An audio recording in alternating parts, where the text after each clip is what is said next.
Hello प्रिय छात्र एवं छात्राओं, एक बार आपका फिर स्वागत है आपके अपने यूट्यूब चैनल एसपी क्लासेस 2487 पर। आज हम आपको कराते हैं क्वेश्चन नंबर 4।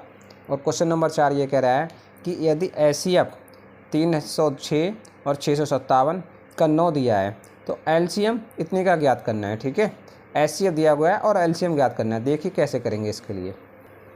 देखिए ये हमें दिया हुआ है, ठीक है। अब हम इसमें क्या निकालेंगे, एलसीएम निकालना है। तो हम लोग एक जानते हैं कि दो संख्याओं का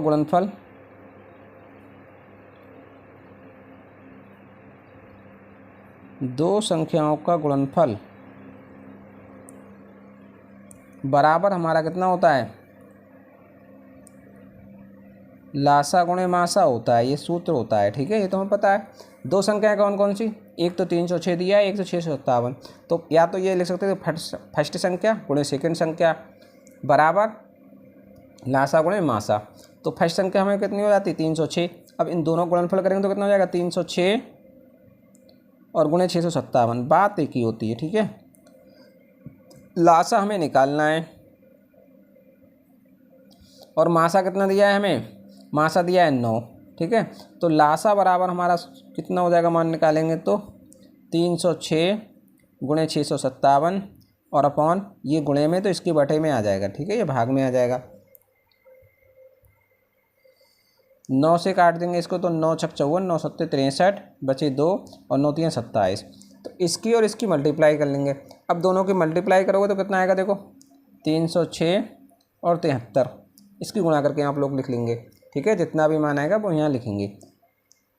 अब वो कितना आएगा वो मैं आपको बताता हूँ। देखो अभी नहीं करो, 3 छक 18 के 8, एक में जाएगा 1 और 3 3 9, 7 छक 42 के 2 और 7 3 21। ये हो जाएगा 8, 2 और 1 3, 9 4 13 के 3, 1 और 1 2 और 2 का 2, 22,338। 22,338 ये इसका लासा निकल के आएगा, ठीक है। तो ये इसका आंसर आ गया। अगला देखिए नेक्स्ट क्वेश्चन। नेक्स्ट क्वेश्चन अपना 5 दिया है, यदि एचसीएफ इतने बराबर इतने हो तो एक्स का मान ज्ञात करना है यहाँ पर, ठीक है। देखिए कैसे हल करेंगे इसे। देखिए इतने का हमें एचसीएफ दिया गया है ये, ठीक है। एक्स का मान ज्ञात करना है तो हमें कौन कौन सी संख्या देगी, 225 और 60 का एचसीएफ इतना दिया गया है। तो 225 और 60 का हम लोग एचसीएफ निकाल लें। और एचसीएफ निकालने के लिए हमें क्या करना पड़ेंगे, इसे गुणनखंड करने पड़ेंगे। या तो गुणनखंड विधि से निकाल दो या भाग विधि से निकाल दो। तो हम गुणनखंड विधि से निकाल देते हैं, ठीक है। तो 225 के अभाज्य गुणनखंड कितने आ जाएंगे, वो देखिए 225 5 से कट जाएगा, 5 चौक 20, बचे 2 पचम 25, फिर 5 नेम 45। उससे पहले ये 3 से भी कट जाएगा, ठीक है। तो 3 से डिवाइड कर देते हैं। देखो 3 सत्ते 21, बचा 1 और 3 पंजे 15, फिर 3 से कट जाएगा तो 3 दूनी 6, बचा 1, 3 पंजे 15। अब 5 से काट दो, पचम 25, ठीक है। और 5 एकन 5। तो इसके गुणनखंड कितने आ गए, 3 गुणे 3 और गुणे 5 गुणे 5, ठीक है। अब निकाल दो कितने के, 60 के। 60 के कितने हो जाएंगे, देखिए 60 के गुणनखंड कितने होंगे, 2 से डिवाइड कर दोगे 2 3 6 और 0 का 0, 2 से काटोगे तो 2 15 दूनी 30, 15 काटोगे तो 3 से, तो 3 पंजे 15 और 5 एकन 5।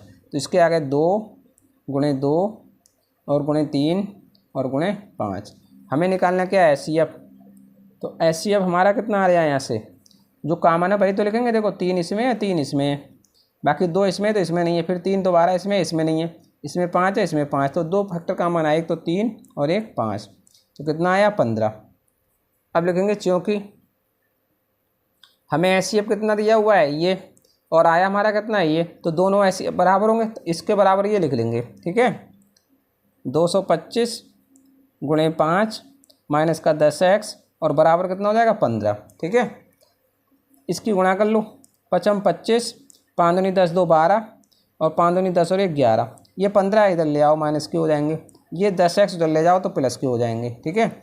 x अब यहाँ से घटाओ, ये पहले लिख लो 10x बराबर 5 में से 5 जाएगा 0 और 2 में से 1 जाएगा तो 1 और 11 का 11, ठीक है।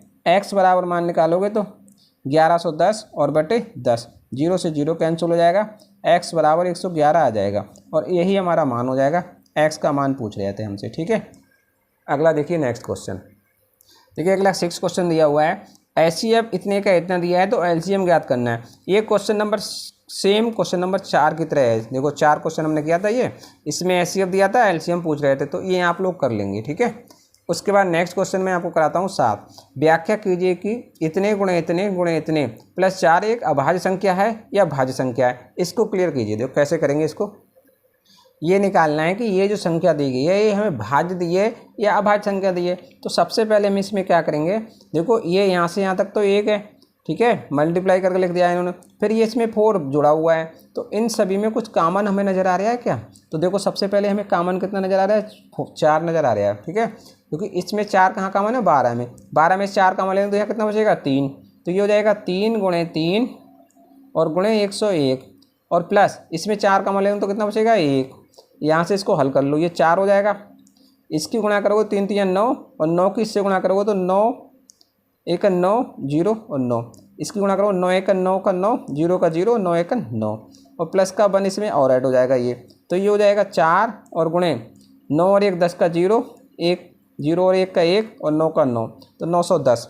अब बताइए इन सभी की गुणा करेंगे हम तो कुछ कोई नंबर हमें प्राप्त होगा, ठीक है।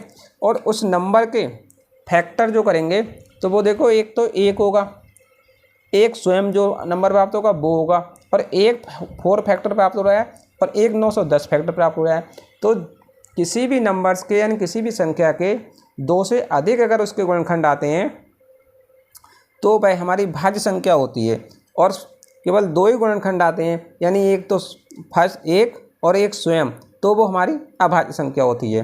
तो यहाँ पर लिख देंगे क्योंकि दी गई संख्याओं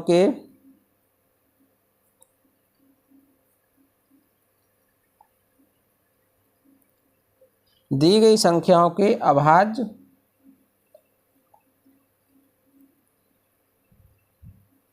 गुणनखंडों में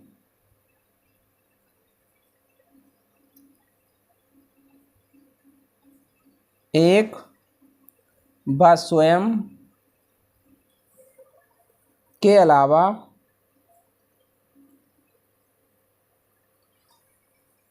दो गुणनखंड और हैं, ठीक है। इसलिए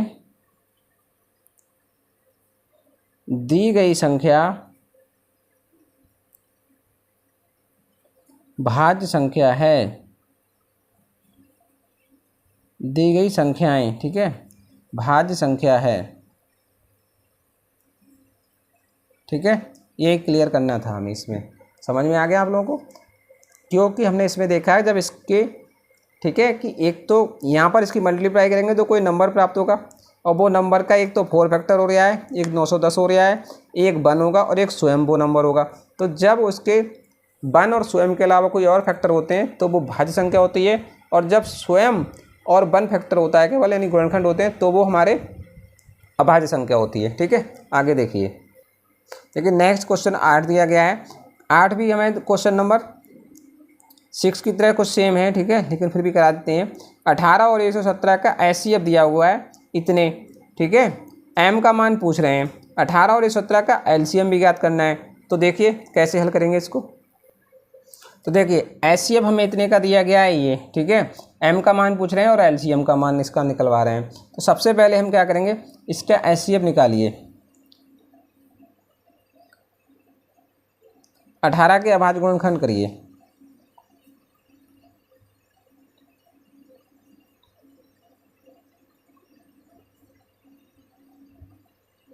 18 के अभाज्य गुणनखंड कितने आएंगे, देखो 2 से कट जाएगा, 2 नेम 18, 9 किससे कट जाएगा, 3 से, 3 3 9 और 3 1 3। तो यहाँ से हो जाएगा 2 गुणे 3 गुणे 3। अब कितने आए, 117। 117 आके निकालिए। 117 किससे कट जाएगा, देखो 2 से तो कटेगा नहीं, 3 से कट जाएगा, 3 3 9 बचे 2, 27 हो गया, 3 नेम 27, फिर 3 से डिवाइड हो जाएगा, 3 1 3 और 3 3 9, 13 आया, 13 13 1 13 हो जाएगा, ठीक है। तो इसके आ गए 3 गुणे 3 और गुणे 13, दिया है हमें एचसीएफ, तो हम इसका एचसीएफ निकालेंगे। ठीक है, एचसीएफ बराबर कितना आता है, जो चीज़ दोनों में कॉमन होती है, 3 इसमें कॉमन, 3 इसमें भी 3 कॉमन है, तो हो जाएगा 3 गुणे 3 और बराबर हो जाएगा 9। अब हमें एचसीएफ उसका उधर भी दिया है और इधर भी एचसीएफ दिया हुआ है। ठीक है, यानी ये मान भी एचसीएफ का दिया हुआ है, ये मान एचसीएफ का आया है, तो दोनों को बराबर रख लेंगे, क्योंकि 18m माइनस की 117 बराबर हो जाएगा 9। ठीक है, 18m बराबर कितना हो जाएगा 9, 117 इधर आएगा तो प्लस का हो जाएगा। 18m बराबर कितना हो जाएगा 9 7 16 के 6 और 1 और 1 2 और 1 का 1, तो m बराबर कितना हो जाएगा 126 और बटे 18।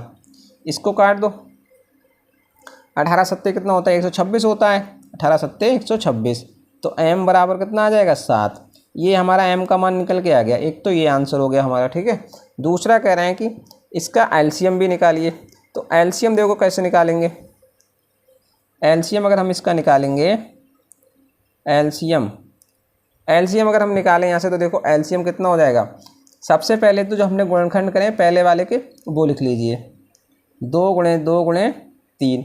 फिर दूसरे वाले गुणनखंड में देखिए कितना है 3 है यहाँ पर, तो 3 लिखा हुआ है, 2 3 3 है। ठीक है, तो 3 है, 3 यहाँ लिखा हुआ है, 3 लिखा हुआ है, फिर 3 है, फिर 3 लिखा हुआ है, 13 है तो 13 नहीं लिखा हुआ है, इसको लिख लेंगे। ठीक है, तो यहाँ से यहाँ तक का तो आ रहा है कितना गुणन, देखो 3 3 13, 3 3 13 का तो आ रहा है 117। ठीक है, 117 के 2 से गुणा और कर दो तो कितना हो जाएगा, 2 सत्ते 14 के 4, 2 एकन 2 और 1 3 और 2 एकन 2, तो 234 तुम्हारा आ जाएगा एलसीएम। एक मान ये निकल के आ गया और एक मान ये निकल के आ गया आपका। दोनों चीज़ पूछ रहे थे, दोनों आपकी यहाँ पर क्लियर हो गई। अगला देखिए नेक्स्ट क्वेश्चन। अगला देखिए क्वेश्चन नंबर 9। क्वेश्चन नंबर 9 देखिए और इसे ध्यान से देखना है। जांच कीजिए कि क्या किसी प्राकृत संख्या n के लिए संख्या 6 की याद n अंक 0 पर समाप्त हो सकती है। ये कह रहे हैं कि 0 पर समाप्त हो सकती है 6 की याद n, तो ये मोस्टली क्वेश्चन है और देखो एनसीईआरटी, ठीक है, इस पर लगा हुआ भी है एक्सरसाइज, यानी एनसीईआरटी में भी ये एक्सरसाइज में रखा हुआ है क्वेश्चन। ठीक है, तो इसको ध्यान से देखिए कैसे करेंगे। देखो हमें दिया गया है संख्या 6 की याद n दी है, तो 6 की याद n दी है, तो इस संख्या के हम क्या करें फैक्टर कर लें। ठीक है, फैक्टर मतलब 6 के कितने फैक्टर हो जाएंगे, 6 को हम ले सकते हैं 2 गुणे 3 यानी 2 गुणे 3, और इसकी याद कितनी है n, तो n।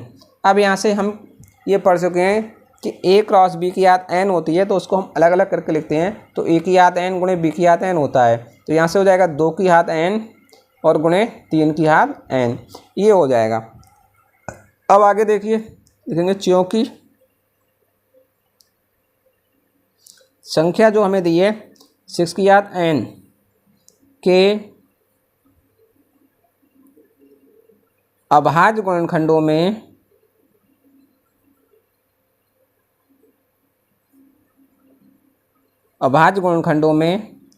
दो तो आ रहा है,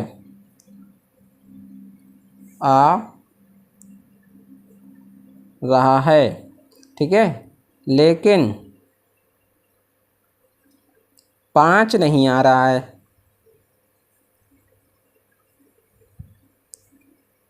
अब बात को समझिए, देखिए किसी भी संख्या की पावर कितनी भी हो वो 0 पर तभी समाप्त हो सकती है जब उस संख्या के फैक्टर यानी गुणनखंड 2, ठीक है, और 5, या तो 2 और 5 दोनों अगर साथ साथ में आएंगे तब आएगा उस 0 पर समाप्त होगा।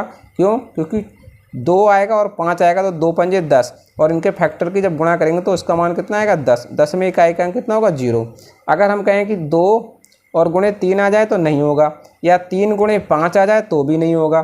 ठीक है, केवल 2 और 5 ही उसके गुणनखंडों में आता हो। ठीक है, मतलब 2 और 5 आता हो, इसके साथ में कोई और भी फैक्टर होंगे तो भी ठीक है।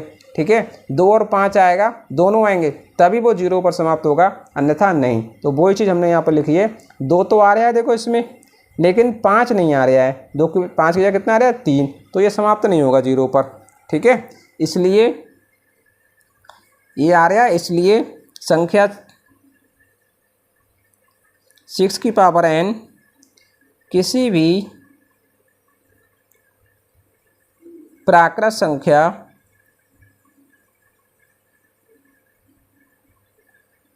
n के लिए शून्य पर समाप्त नहीं हो सकती है। ठीक है, तो यहाँ से ये हमें लिख के क्लियर कर देंगे इससे। ठीक है, एक बार इसको चाहो तो और समझ लो। देखो ये 6 की पावर n दिया है, तो n बराबर कुछ भी रख सकते हैं, 1 2 3 4, ठीक, कुछ भी रख सकते हैं इसकी पावर। तो सबसे पहले 6 के गुणनखंड करेंगे। गुणनखंड आ रहे हैं 2 और 3। ये गुणनखंडों में 2 और 5 अगर आएंगे, 2 और 5, उसके साथ कोई और भी गुणनखंड आएगा तो ठीक है, लेकिन 2 और 5 आने चाहिए। ठीक है, 2 और 5 आएंगे तो ही ये शून्य पर समाप्त होगी, अन्यथा ये शून्य पर समाप्त नहीं होगी। तो वो हमने यहाँ लिख दिए, 2 तो आ रहा है लेकिन 5 नहीं आ रहा है, इसलिए संख्या 6 की घात n किसी भी प्राकृत संख्या n के लिए शून्य पर समाप्त नहीं हो सकती है। ठीक है, आज के लिए इतना ही। ठीक है, आगे मिलते हैं नेक्स्ट वीडियो में।